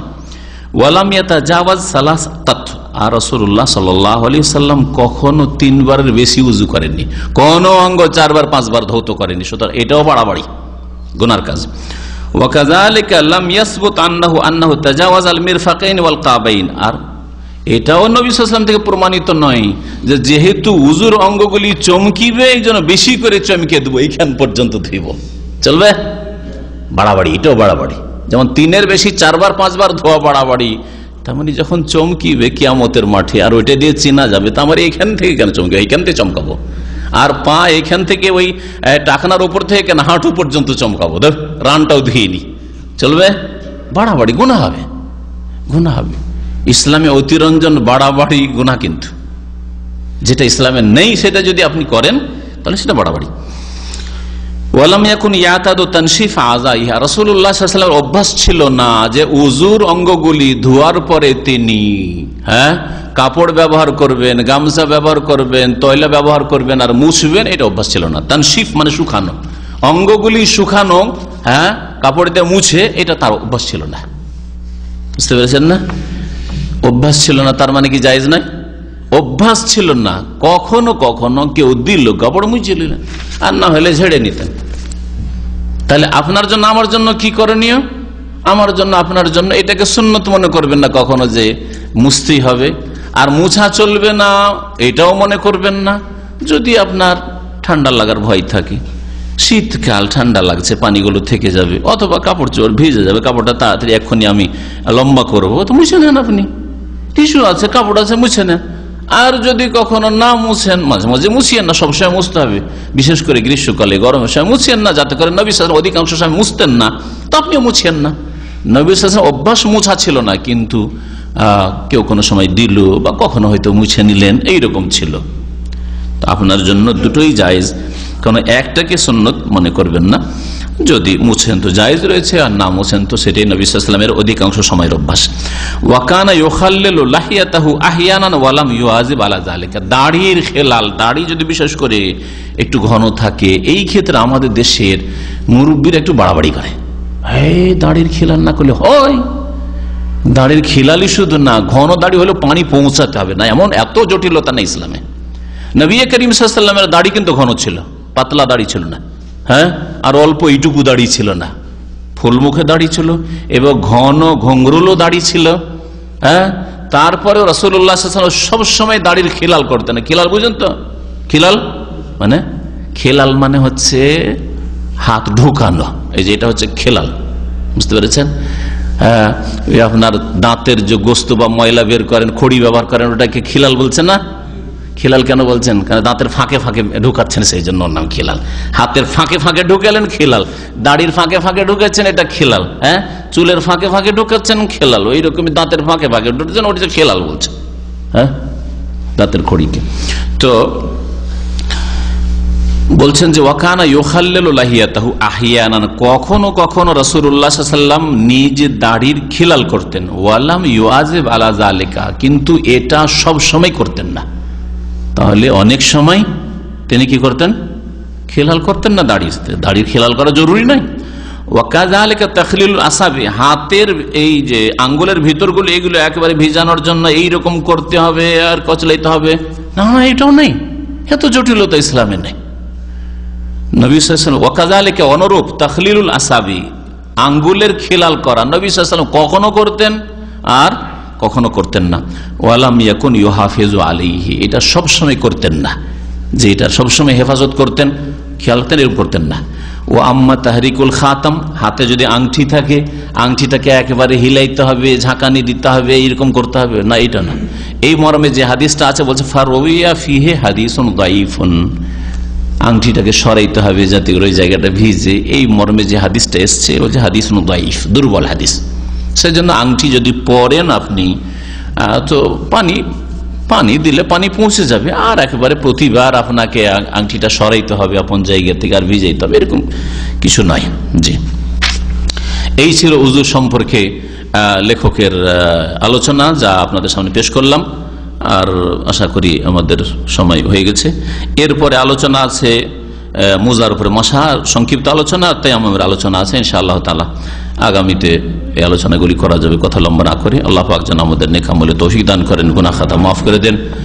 আর আল্লাহ পাক রব্বুল আলামিন যেন নবী করিম সাল্লাল্লাহু আলাইহি ওয়াসাল্লাম সম্পর্কে জানার, তার আদর্শ সম্পর্কে জানার, তার জীবনী সিরাত সম্পর্কে জানার আল্লাহ পাক আমাদের তৌফিক দান করেন এবং তা অন্তর থেকে মেনে নেওয়ার তৌফিক দান করেন, বিনা বাড়াবাড়িতে আর বিনা ঘাটতিতে, বিনা গোড়ামিতে আর অন্য কারো তরফদারি পক্ষপাতিত্ব না করে রাসূলুল্লাহ সাল্লাল্লাহু আলাইহি সাল্লামের হাদিস মোতাবেক, আদর্শ মোতাবেক জীবন যাপনের তৌফিক দান করেন। আল্লাহ পাক অন্তর থেকে মেনে নেওয়ার তৌফিক দান করেন। নবী করিম সাল্লাল্লাহু আলাইহি সাল্লামের শাফাআত আল্লাহ পাক যেন দান করেন। আল্লাহ পাক রব্বুল আলামিন আমাদের সকলকে যেন জান্নাতুল ফিরদৌস দান করেন। সুবহান রাব্বিকা রাব্বিল ইজ্জাতি আম্মা ইয়াসিফুন ওয়া সালামুন আলাল মুরসালিন ওয়ালহামদুলিল্লাহি রাব্বিল আলামিন। টুপির মশা চলবে না, পাগড়ি বাঁধা থাকে সেই জন্য। হ্যাঁ, রুমালও চলবে না, এতেও চলবে না, এটা ওই পাগড়ি নয়। যেখানে মাসার কথা বলা হয়েছে সেখানে একটু কষ্ট আছে খুললে, সেই জন্য।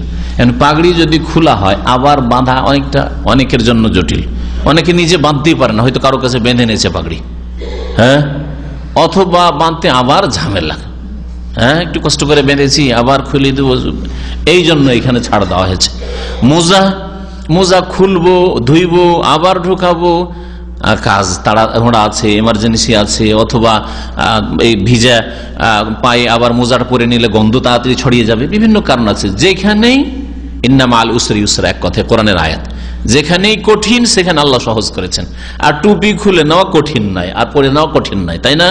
এইরকম শেমা গুত্রা যেটাকে রুমাল বলছেন, এটা খুলে নেওয়ার পরে নেওয়া কঠিন নয়, এটা সহজ। সুতরাং এইসব ক্ষেত্রে না যুক্তিতে জায়েজ, না হাদিস দলিলে জায়েজ যে আপনার রুমালের ওপর অথবা টুপির ওপর অথবা শীতকালে যে টুপি, এই টুপির ওপর মাসা করে না, জায়েজ নাই, জায়েজ না।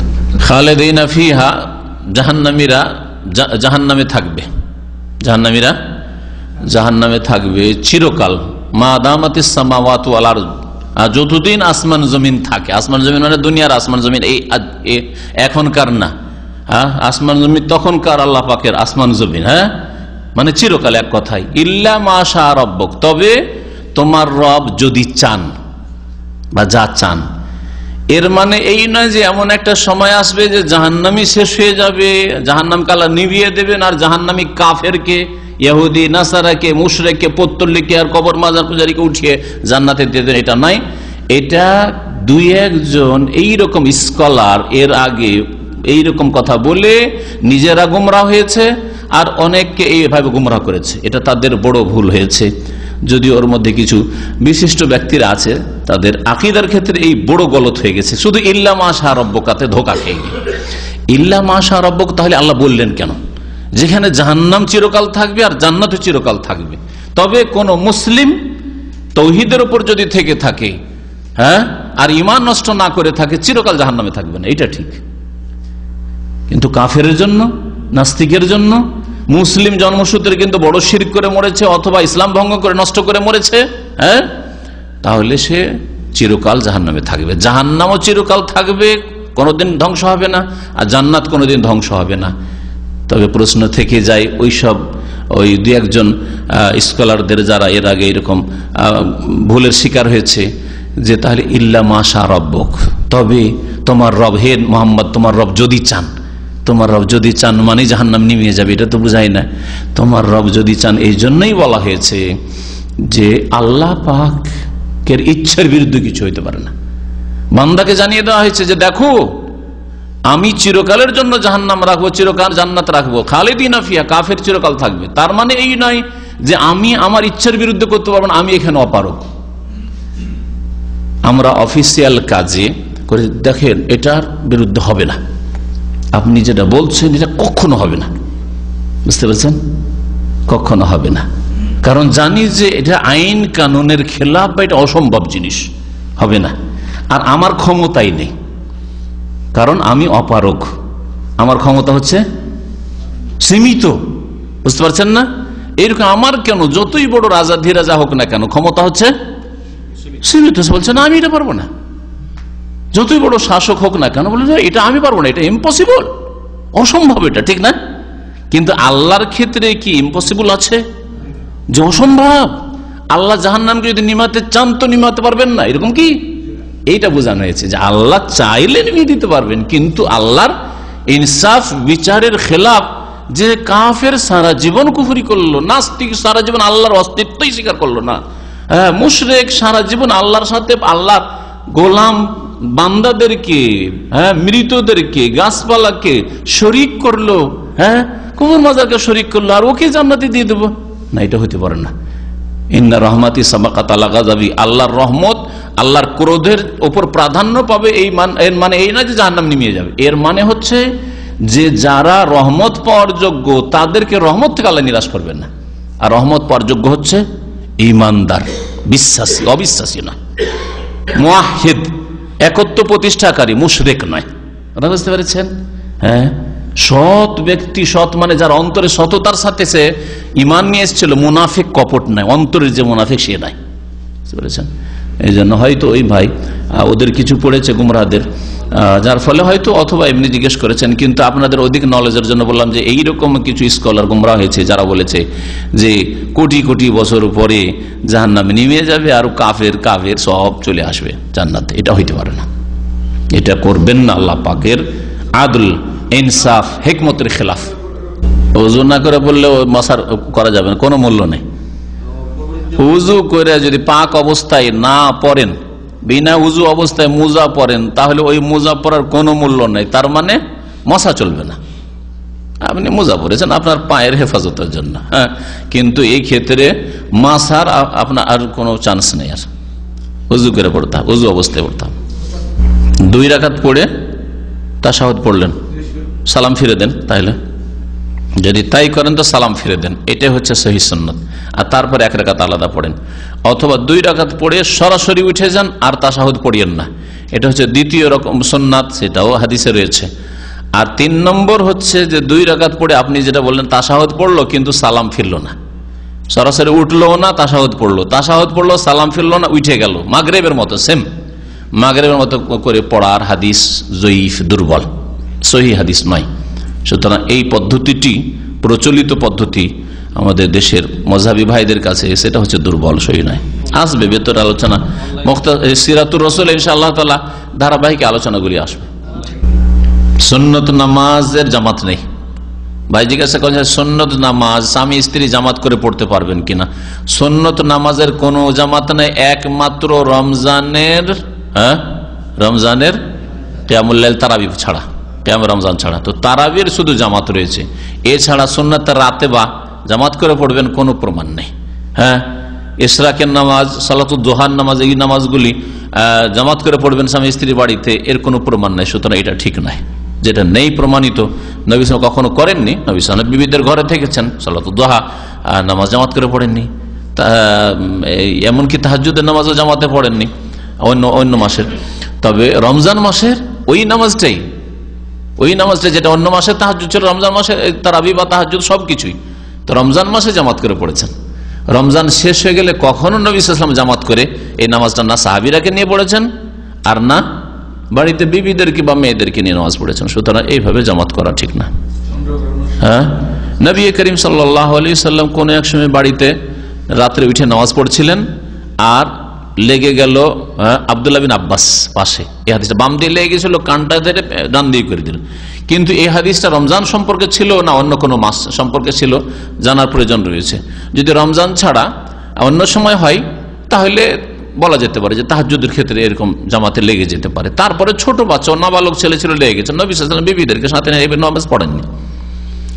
কখনো ধরে মসজিদে জামাত ছুটে গেছে, আপনি স্ত্রীকে নিয়ে জামাত করে নামাজ পড়েন, জামাত ছুটে গেছে, মসজিদে জামাত ছুটে গেলে মসজিদের তৃতীয় চতুর্থ জামাত, এত জামাত, এইসব জামাতের ফজিলত এরকম আসলে এইভাবে নেই।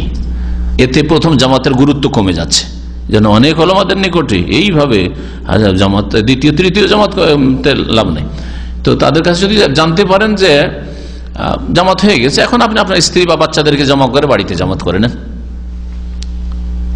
দেখছেন যে টাইম চলে গেছে, জামাত হয়ে গেছে, সাথী ভাইয়েরা যে রুমে আছে ওদেরকে উঠিয়ে আপনি ওখানে জামাত করে নেন।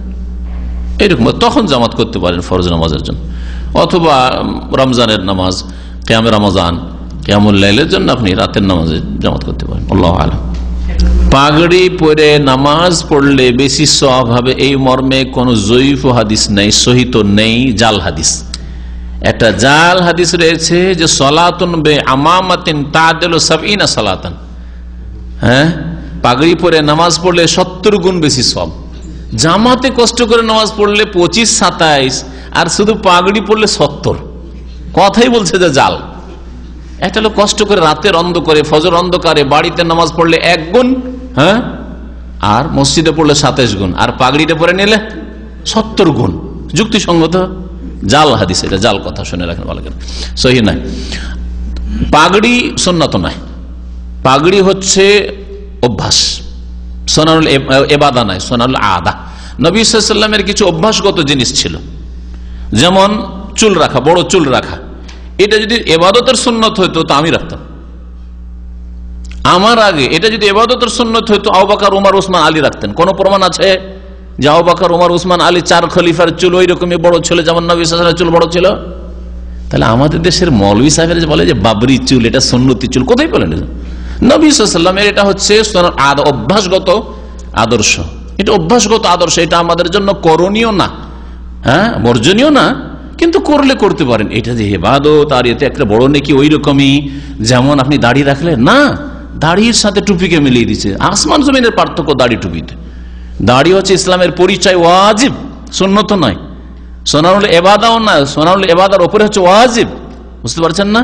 আর টুপি, মাথা ঢাকা অথবা পাগড়ি, এগুলি হচ্ছে সুনানুল আদা, অভ্যাস। আপনি কি বলতে পারেন যে নবী সাল্লাল্লাহু আলাইহি ওয়াসাল্লাম একাই পাগড়ি পরতেন আর আবু জাহাল, আবু লাহাব, আরব মুশরিক মক্কার লোকেরা পাগড়ি পরতো না? হ্যাঁ, বলছেন না কেন? কোনো প্রমাণ নেই, একই রকম লেবাস ছিল। আর একটা প্রশ্ন করি, তাহলে আরো ক্লিয়ার হবে। একটি কেউ দলিল দিতে পারবেন যে একজন অমুসলিম যেমনই নবীর কাছে এসে কালেমা পড়তো তখনই তাকে বলতে ড্রেস চেঞ্জ করো, তোমার ওটা মুশরিক ড্রেস ছিল, এখন মুসলিম ড্রেস পরো? আছে? এটা আমার লেবাসের পোশাকের আলোচনাতে এই পয়েন্ট আমি এর আগে বলেছি। আর অনেক সময় এরকম বলি যাতে একটু মাথা ঘুরে এই গোনা মোল্লাদের, যে না এগুলো এটা হচ্ছে ইসলামিক পোশাক। না, পোশাক আরবরা যেই পোশাক পরতো ওই পোশাকই নবী সাল্লাল্লাহু আলাইহি ওয়াসাল্লাম পরেছেন, ব্যাস ধর্মীয় পোশাক না হয়। তাহলে ধর্মীয় গায়র মুসলিমের, অমুসলিমের ধর্মীয় পোশাক থেকে বাঁচবেন। হিন্দুদের যেই রংটা আছে ধর্মীয় মন্দিরে, হ্যাঁ, সাধু সন্ন্যাসীদের, ব্রাহ্মণদের, হ্যাঁ, পুজো পাঠের ক্ষেত্রে ওইটা বর্জনীয়, চলবে না। খ্রিস্টানদের ওই রকম যদি বিশেষ পোশাক থাকে, তাদের ওই যারা ধর্মগুরু অথবা তাদের যারা মানে চার্চের সেবক সেবিকা, তাদের না, ওগুলো পোশাক চলবে না, ওটা চলবে না, ধর্মীয় পোশাক হয়ে গেল ওইটা, বুঝতে পেরেছেন? কিন্তু বাকি পোশাকের ক্ষেত্রে শরীয়তে অনেক স্বাধীনতা রয়েছে, অনেক স্বাধীনতা রয়েছে। টাকনার উপরে কাপড় থাকতে হবে, অমুসলিমদের মতো না হয়, মহিলার মতো কাপড় না হয়, পাতলা না হয় যাতে লজ্জা স্থান দেখা যায়, আর রান যাতে না খুলে যায়, নাভির নিচে না নেমে যায়, পড়েন আপনি। টাইট না হয় একবারে যে নামাজ পড়তে রুকুতে কষ্ট হচ্ছে, এই 6টা 7টা শর্ত রয়েছে লেবাস, ইসলামিক লেবাসের জন্য, পুরা করে দিলে ইসলামিক লেবাস হয়। বুঝতে পেরেছেন? জি, কোনো পার্থক্য নেই যে কলমা পড়তেই চেঞ্জ। উমার যেদিন কাফের ছিল আলাদা পোশাক ছিল, যেমন এই কলমা পড়লে অ্যাড্রেস চেঞ্জ করো, করেন না? আমরাও করি না, এখানে কলমা পড়ে, হ্যাঁ খাতনা করে, এখানে খাতনা ইসলাম। বুঝতে পেরেছেন? কিন্তু কখনো বলি না যে তুই হিন্দু ছিলি এখন মুসলমান হলি সুতরাং তোর প্যান্ট শার্ট চেঞ্জ কর না। হ্যাঁ, প্যান্ট শার্ট নাপাক থাকলে ধুইতে হবে। বুঝতে পেরেছেন? জি। ধর্মীয় পোশাক থাকলে ছেড়ে দিতে হবে। মহিলাদের পোশাক পরে আছে, ছেড়ে দিতে হবে। মহিলাদের মধ্যে চুল লম্বা করে আছে, কেটে ফেলতে হবে। হ্যাঁ, কেটে ফেলতে হবে।